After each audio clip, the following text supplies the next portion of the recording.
Epektibo na ang mahigit 24 na pisong rollback sa kada litro ng diesel ngayong pong araw.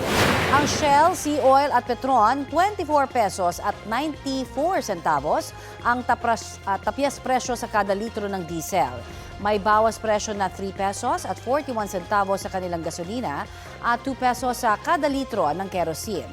Ang Phoenix, 24 pesos at 95 centavos ang rollback sa diesel at 3 pesos at 40 centavos sa kada litro ng gasolina.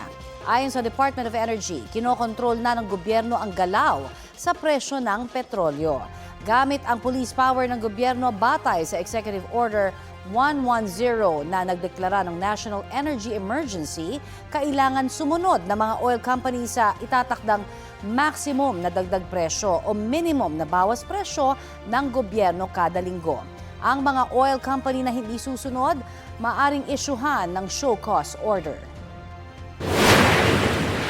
If you don't comply, the penalty of that would be 3 months to 1 year imprisonment and a fine ranging from 50,000 pesos to 300,000 pesos. It's more of a criminal penalty.